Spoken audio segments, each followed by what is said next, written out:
Welcome back. Recovery Room Book Club, the new Wednesday night show. This is part 2 of No Country for Old Men.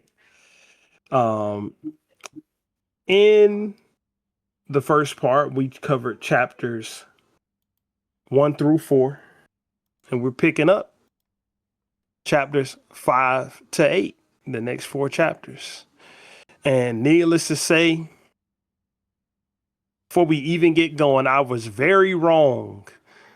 Like at the end of the last chapter, at the end of the last part, when he threw the money into the river, what was my words? Maybe he was finally starting to learn. Of course he wasn't starting to learn. And it's been so long since I seen the movie, you know what I mean? That I've seen it a million times, but of course sometimes details will get fuzzy to you. But the one thing that we learned throughout reading this story is that Moss never learns. That's the one thing that you learn, is that Moss does not learn. And let me pull my notes up. Took better notes this time too. No, I should be able to mitigate some of my dead air. Because I got the page numbers down whenever I want to go read a passage. So without further ado and further stalling, we pick up chapter 5. Sheriff Bell is heading to Odessa to speak to Carla Jean. Number one, he's trying to figure out anything that he can about where Moss might be. Now, mind you, at the end of the last part, what did Moss do? He got into a shootout in the middle of the street in Eagle Pass.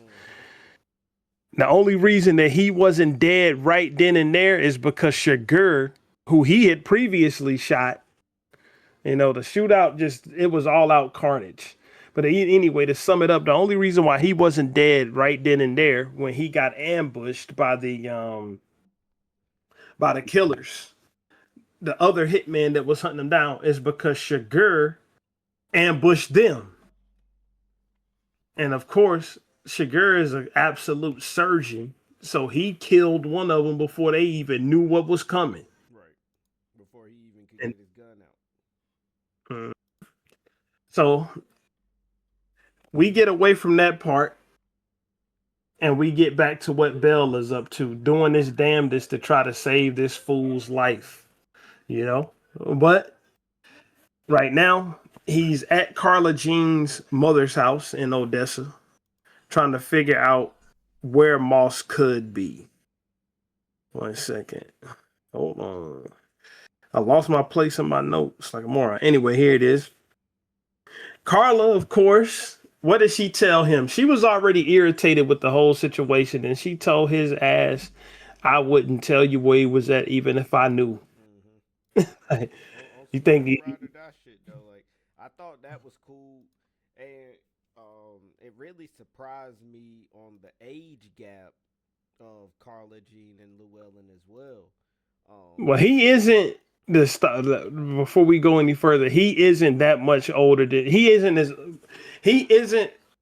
the age gap that when we talked last night about it, the age gap that I thought, he's younger than that. He's not that much older than her, but he's still a good bit older than her, like 17. He's 36, since I thought his ass was getting close to being 50, bro. They said he was 36. Well, he was talking. That's future. That's one of the other characters, towards getting towards the end of the chapters. She did reveal that he was 36. But then again, and back in those times, like that was more normal than it is today. Just to be truthful, this book the story takes place in 1980. So at the time where they got married, because they got married 3 years prior to the events, or they met 3 years prior to the events that are taking place right now. it was more of a regular thing back then than it is now for it to be age gaps like that. Like my grandma and her husband, shit, they was dang on near 20 years apart. Now I think they were 20 years apart. Hmm. Or no, he was born in 1931 and she was born in 1948. So 17 years. So like that doesn't surprise me in the context of the story, but looking at it through today's lens, yeah, it's kind of like, damn, he is damn near 20 years older than her. But you could go ahead on, bro. I ain't mean to cut you off. Oh no, I was just saying that it really kind of surprised me how she reacted to the whole thing. And I mean, she was really willing to ride or die for Llewellyn, which I thought was, I thought that was pretty cool that they kind of revealed her to be that type of wife to him. Which, I mean, I don't know why she wouldn't.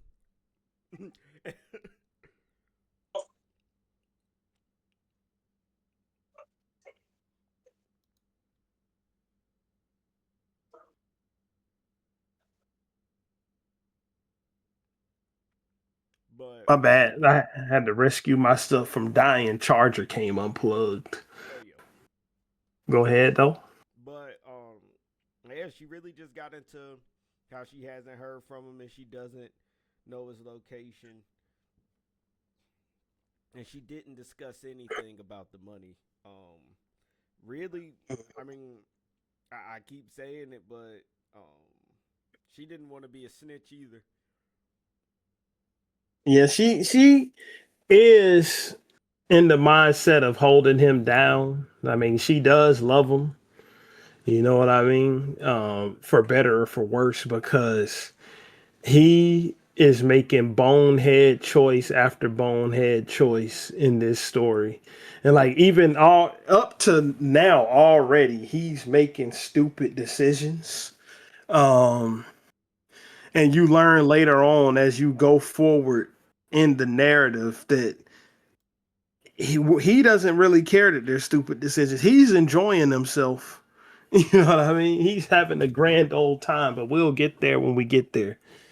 You know, but he is making boneheaded decision after boneheaded decision with no regard for what's going on. Let me take that out.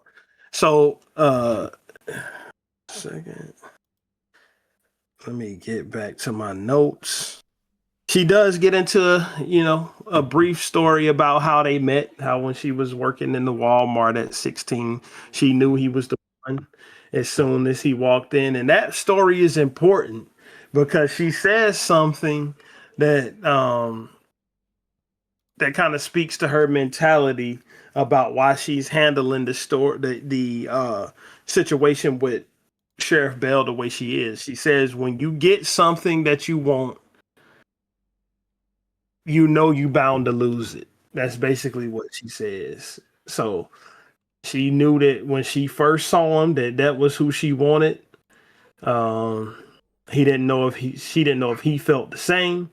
But after she showed him what a sporting goods were, he came back, asked her out pretty much immediately, Mm-hmm. and then she was stuck from then on out. And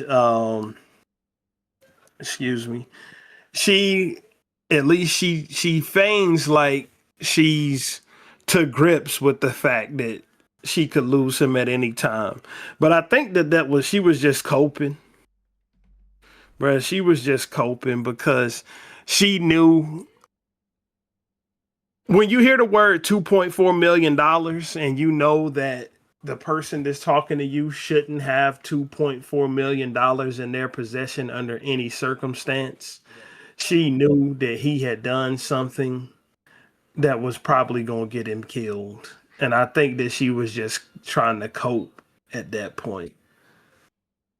Because no matter what she said, in her heart of heart, she wanted Bell to rescue him from the pile of shit that he had got himself in. You know what I mean? Mm-hmm. Um, But yeah, that's after he after that little situation of him speaking with her is over. We flash forward to Belle getting the call in the middle of the night. Mm-hmm. Um, basically getting informed of a pretty much an all-out war that's taking place in the middle of the street in Eagle Pass. Right. You know, he basically contemplates at that point, after hearing what he's heard. He hasn't even seen the scene yet. He contemplates just, damn, it would be an easier time in life if I just gave this shit over to the criminals and got on up the road somewhere else. If we just let the criminals have the streets, because he was reminiscing about how um basically ever since the drug trade blew up, things had gotten out of control. That's basically what he was thinking about.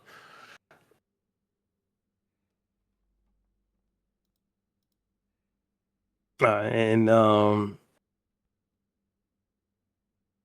we end up meeting one of my favorite characters. Mr. Wells steps into the picture. And of course, he'd been hired by somebody to hunt down Anton Chigurh. Mm-hmm. Wells seems to be just as potent of a killer as Chigurh is. So at this point, it is who's going to get the drop on who, Right. you know? And that, um, when they first introduced the character Wells, um, while reading that, I don't know why, but I kept getting the idea that the character was kind of based off of, like, or it would be acted by like Brad Pitt. Oh no, they just kind of wrote him to. They kind of wrote him to Woody be something. Harrelson played him. Really? Yeah, Woody Harrelson played Carson Wells. If you look in the I movie, remember. Yeah. um, yeah, Woody Harrelson was who played him. And that when I was reading Wells, I could just hear and see Woody Harrelson, especially because the reason why he fit even more to me is because I watched True Detective not too long ago. Mm-hmm. And his character, although his character is not the same as Carson Wells. In True Detective, he's a officer, of course.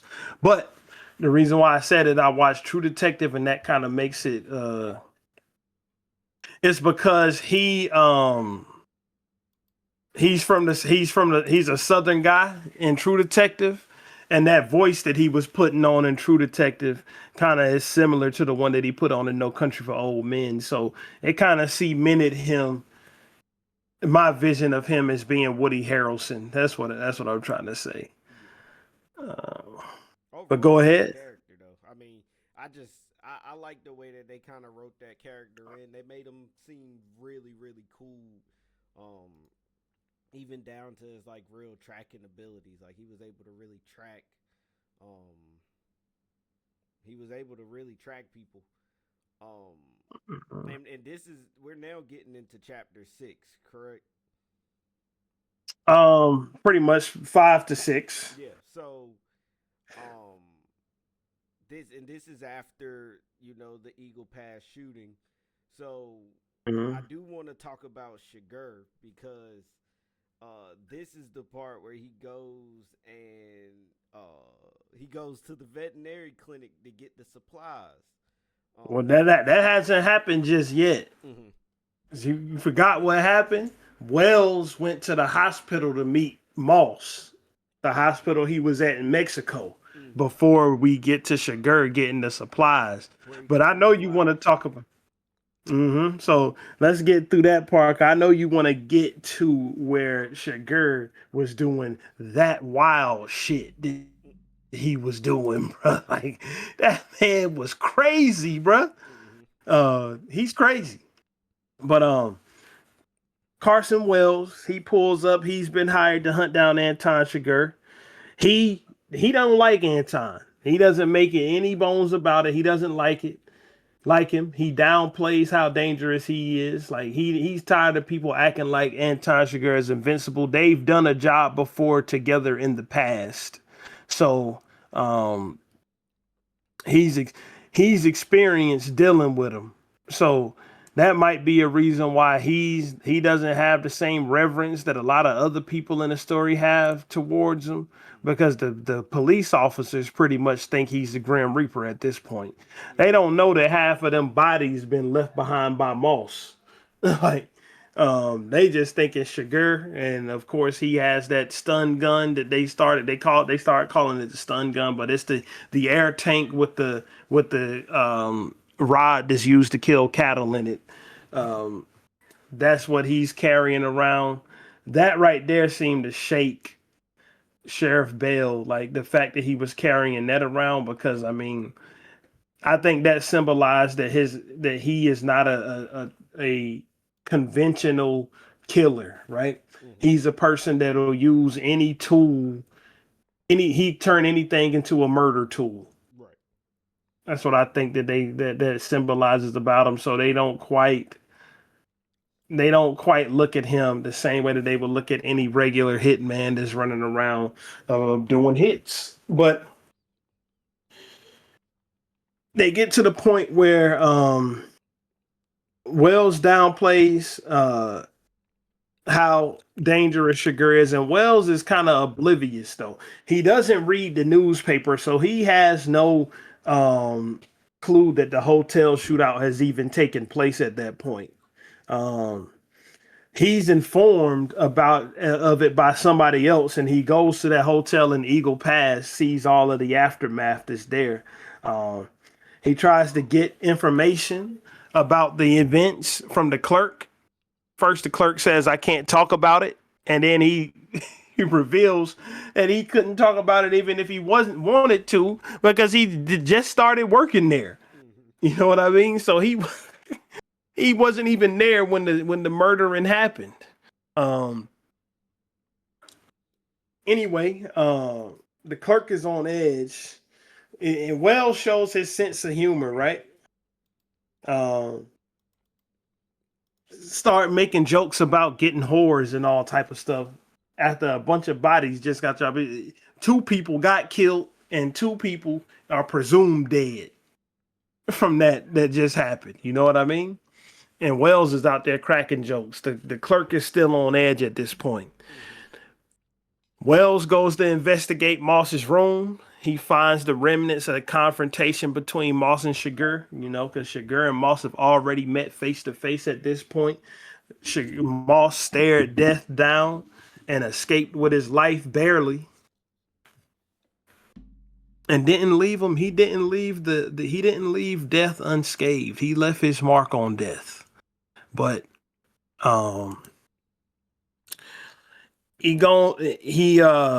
Chigurh had gone back into the room, excuse me, to tend to his wounds, right? Because he was at a different hotel. He was in a different room at the hotel, I believe. So he had gone back in to tend to his wounds from Moss shooting him with the shotgun or whatever. His leg was messed up, and Wells goes outside to check the scene of the shootout that happened between the dealers and Chigurh in the middle of the street. And this is one of the parts of the book that it takes you out. You at this point, we in some Western fantasy. It's outlaws, it's shootouts happening. It's a hitman chasing a person that stole a bunch of money from a drug deal going bad. And hitman is chasing. And this next part takes you out of all of that mind state of this Western fantasy and brings you back down to earth. This is what happened. So Wells is out there. He's investigating the scene in the middle of the street, right? He sees everything that happened. Glass is still out there. Faint blood stains are still out there, even though they've attempted to clean them up. They're still there. But Wells looks up and he notices a window with 2 bullet holes in it.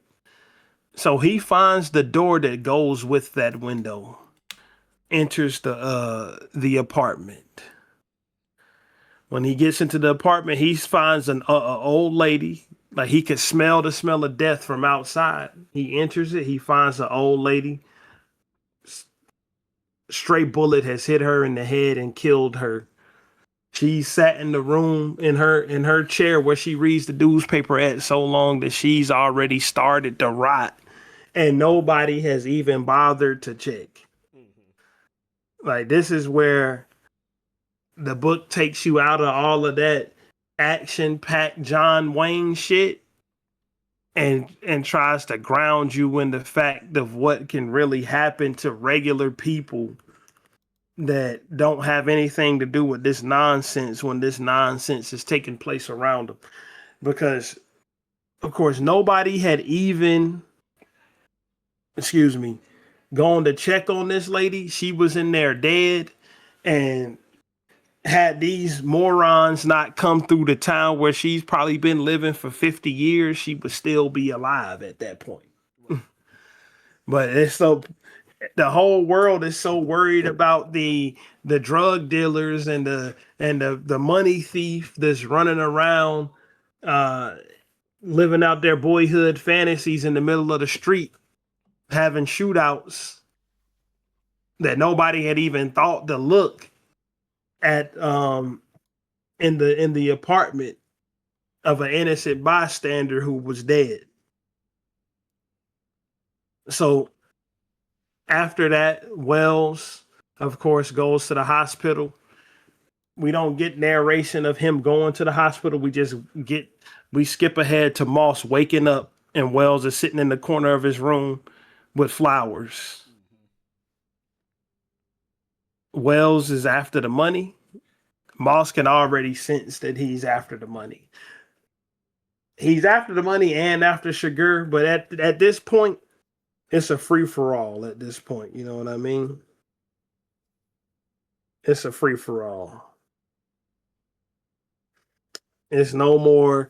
It's not even like it doesn't matter who's been hired to do what. It seems like everybody who's in this is trying to get the money and trying to kill the other one. Like it's a free for all. So it's almost like a race to who gets the kill, almost, because it's like pretty not much only is Wells and Chigurh, it's also other mercenaries that are just floating around, just getting killed. So like, they really just calling in reinforcements at this point. Wells talks to him, tells him how lucky he is. Bullet missed his liver by 2 centimeters. You know what I'm saying? Moss doesn't seem to. He tells him how lucky he is to live through a confrontation with Chigurh. I mean, Moss doesn't seem to think that he's lucky. Moss is like, man, I shot him too. Damn it. He couldn't get the drop on me like he wanted to because I was smarter than him. That's the energy he was putting off from that hotel bed. I mean, from that hospital bed. And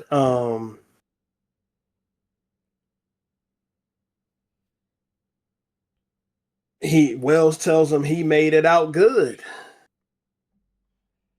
You know what I'm saying? Like Moss is like, what you talking about? Made it out good. Wells is like anybody who meets Chigurh and lives made it out good. Wells already knows that Carla Jean is in Odessa, so he's telling them, like, you think Chigurh doesn't know that? You don't think that's where he's headed to next? Wells figures out that Moss, like, he pretty much already knows that Moss was just he found the scene by chance and found $2.4 million and ran off with it. He didn't take the drugs. All he was after the money.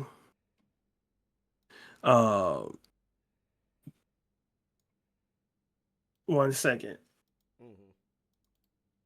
Wells asks Moss, like, what does he intend to do going forward? You know what I'm saying? Welcome to the stream. We knee deep in the No Country for Old Men right now. They both giving a bunch of non-answers to each other. They not saying what's gonna come next. Wells just says, I'm not gonna do anything I don't have to.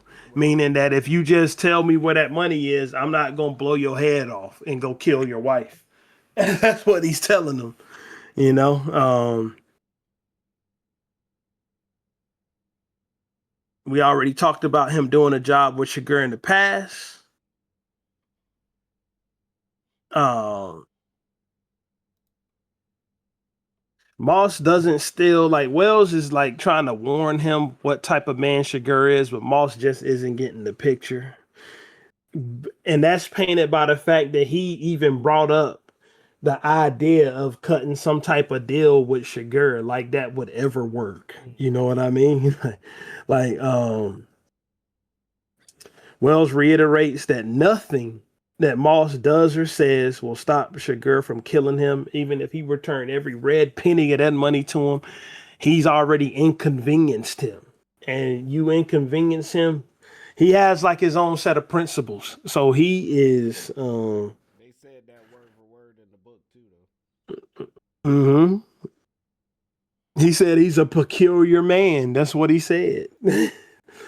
And I wouldn't necessarily use that word to describe him myself, but it is true. He is peculiar because you see these people, like you see these type of people in life that they get an idea in their head and they're gonna just try to make that idea come to fruition, no matter what. That's how billionaires are created. The idea in Chigurh's head just so happened to be murder. You know what I mean? It doesn't happen to be anything else, but I have to kill you now because you done fucked with me and I don't like that. You know what I mean? I'm getting to you. I'm trying to get you through to yeah, let me get through to this part and then I'm gonna hand it over to you. Um when we pick back up with Chigurh. Um, 1 second. So Moss starts asking questions about Chigurh. I mean, he's asking the questions. That's what led to him talking about the maybe even cutting the deal. But he starts to think like, why would you even answer questions about this guy? Um, and Wells tells him like, because he flat out tells him that I'm just trying to get you to understand the position that you're in so you can make my job easier. You know what I mean? Um, and he tells Moss, you ain't about this life, brother. You're not cut out for this, even though that you think that you are. And Moss does think that he is. He illustrates later on that he thinks that he is, and we find out quickly that he's not. Um, Wells has asked Moss where he spent the money. And Moss says he spent it on whores and whiskey. This is Wells' this type of joke. He laughs at it. This is the type of joke he made after a bunch of bodies was laying in the street. Um, I mean, excuse me. Uh, Wells asks him, like, how do you think that Chigurh found you? And Moss refused to answer. He said flat out, it's called a transponder. This is him trying to let him know, man, I already know all of this. You need to just let me take over this situation and you step back. But Moss he's already too far in. He has no intention of giving up on any of this. You know what I mean? He's already escaped death a couple times, so he's Mm-hmm. probably feeling invincible. Cause it's like, if he ain't killed me yet, then obviously he can't kill me. Or, he's thinking, I'm gonna get him before you get me, type. Mm-hmm. And because that's what he could have done. I don't understand why Chigurh is still breathing. I know, in the context of the book, not some of that. Oh, if he killed him, we wouldn't have a story. Fuck all that. In the context of the book, he got the drop on him. He should have blew him all over the wall. Mm-hmm. He should have put that shotgun. Should have separated all of his internal organs from his body. when he was behind him. You know what I'm saying? And this would be over. It wouldn't be over. You know what I'm saying? But the Chigurh part of it would be over. Right. Um, excuse me. He lets him know that he knows about the transponder. Um, Cause well, Moss does answer the question. I was wrong. He pauses and says, "I know how he found me, and he won't be finding me again because he's gotten rid of the tracking device." Well said. It's a transponder. It's called a transponder. So he letting him know that letting him know that he's in over his head. Then they start talking with each other like they buddies or something. That they were both in Vietnam. Um Moss, after he left Vietnam, became a law-abiding citizen, was a welder, and Carson Wells became a hitman. You know what I mean? Um, Wells, like, flat out tells him that, bro, Chigurh is not the only person looking for you. It's other hitmen. Mm-hmm. I'm here. The DEA is searching for you. The dealers who lost all of that heroin, it doesn't matter that you didn't take it now. You're in too deep for the details to matter. They're looking for you. Um, and Moss asked him why Wells didn't mention Bell in that list of people that's looking for him, and Wells blew him off. He disrespected him. Wells said, "Why would I mention him? He's a hick. Uh, he's a redneck sheriff from Mm-hmm. a hick town in a hick county in a hick state." Mm-hmm. And Wells tells him to call his wife because when he talked to her, she sounded worried. So Wells has already talked to Carla Jean. He's already talked to her. So like this is him really trying to. And who's to say, like, the thing about it is, I'm saying that he's trying to really tell him what's going on, but who's to say if he didn't hand the money over that Wells would have blew his face off and walked off with the cash right then and there. Right. You can't trust any of these people.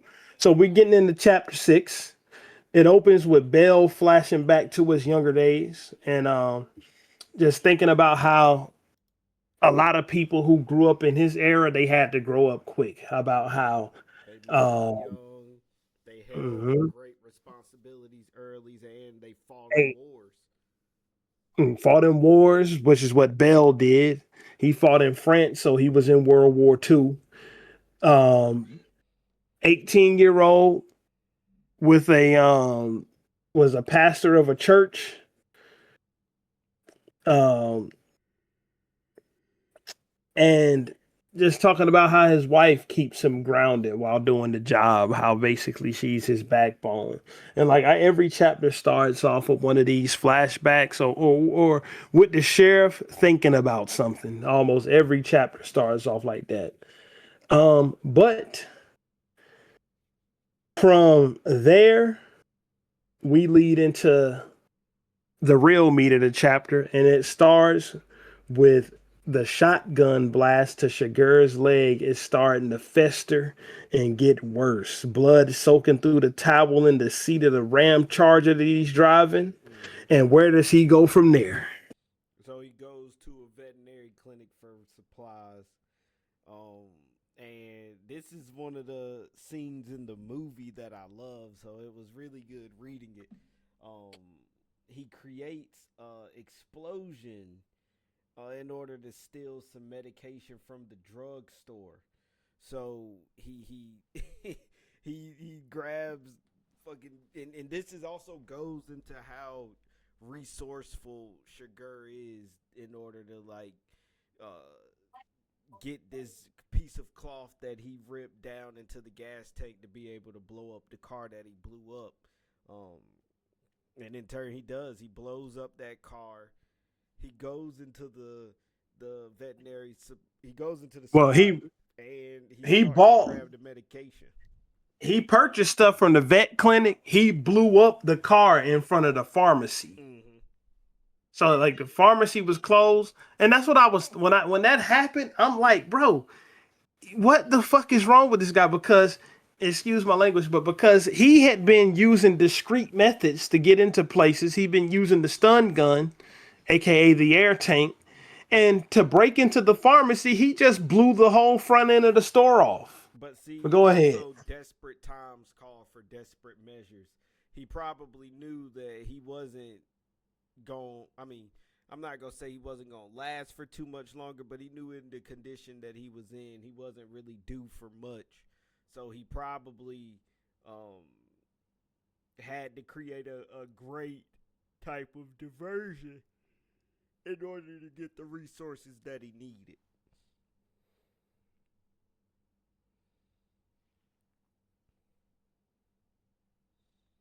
But That's what? a good point. Like But I hadn't thought about it from the standpoint of him creating a diversion. mm-hmm. Like I thought about it from the standpoint of him just going off the rails and really just not giving a damn what he really just not caring at that point, and he just decided, all right, it's easier than for me to do all of this nuanced stuff for me to just blow up the front of the store, go in here and leave the leave the aftermath behind. And maybe I did have a brief thought that maybe he was thinking from the standpoint of it could be a distraction after the fact, like to have somebody investigating into the store getting blown up so they would stop looking for him, you know. But See that I the way never thought about. I don't even think Chigurh is one of the type of people that even cares. He he just so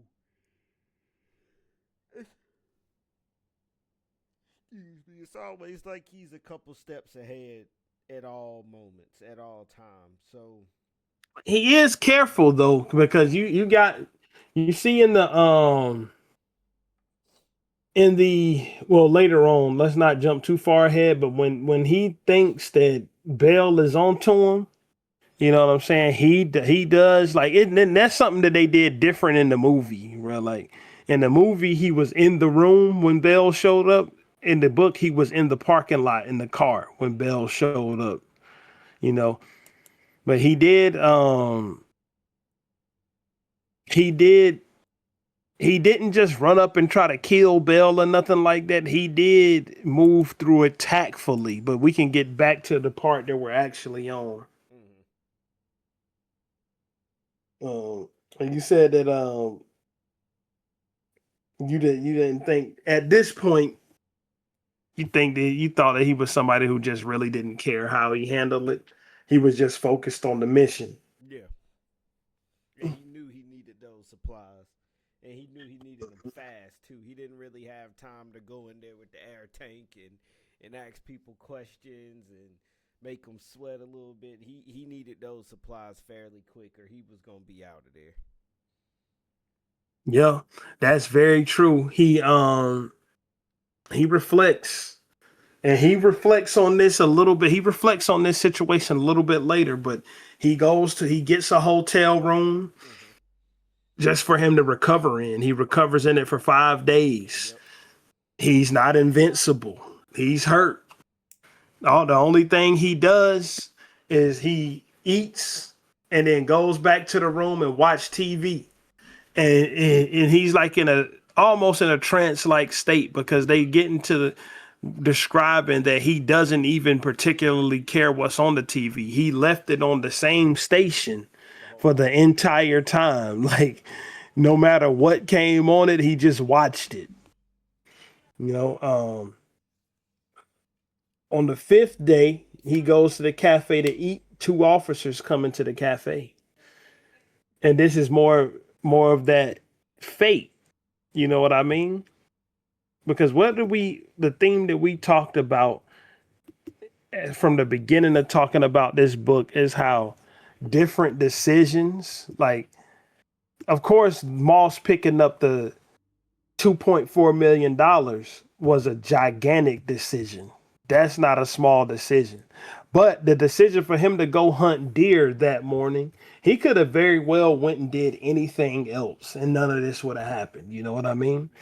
So we get another twist of fate, another small twist of fate when he sees the two officers.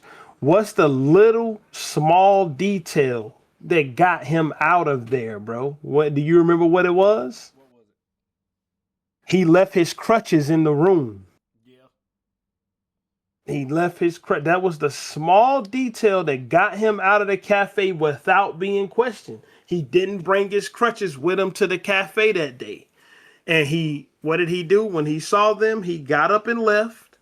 He walked away slowly, but he walked away at a slow pace, but did not seem suspicious. And he did everything he could to conceal his limp. Mm-hmm. But had he brought the crutches, that would have drew attention. But on that particular day, he just decided not to bring them. And I think that that's the reason why he got away from that hotel that he was recovering at, because he didn't even after he got up, got off and walked out, he went around the side of the building and checked the view angles, right? To see if his car could be seen from the hotel office and to see if his car could be seen from the cafe. And when he recognized that his car could not be seen from either location, what did he do? He grabbed his stuff, got in his car, and left. All he did was get his gun and his shaving kit and left.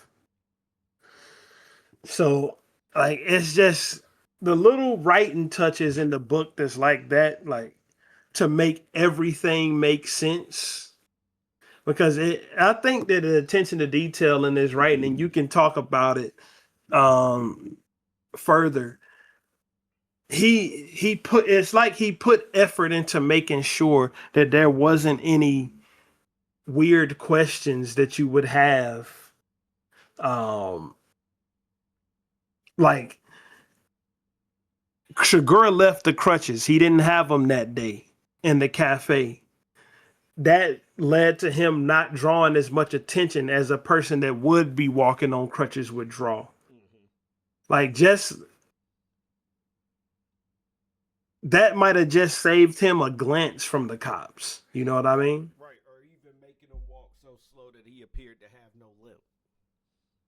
Yeah, that type of stuff. So we not looking at. Oh God, hold on, bro. I gotta put a pause on it. Go ahead on and talk about it, bro. I was wondering where this damn smell was coming from. Jesus Christ. Spoiled milk up in here? Mm-hmm. Go ahead on and continue talking about it, man. I gotta clean this up. But yeah,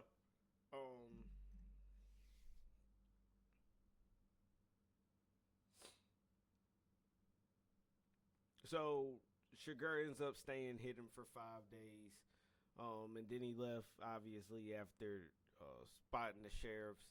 And then Wells tracks Moss Blood to the bridge. It cuts back to Wells. Um, and he is suspecting that the money was hidden in the river. Um, well, not in the river. He was expecting that the money was nearby due to the blood trails. Um, then Bill also learns that All American Vehicles was used in the crime with all of the dead people, and he sees a flatbed hauling bodies, and the tarp on it was open, and then it made the violence visible. And he stopped the guy that was driving the van and was like, "We can give you like, you want a citation or something like that for it?" And he was like, "Nah." But just speaking on some of Cormac's writing, like this writing is crazy. The way he kind of like makes you visualize things through the reading. Definitely a good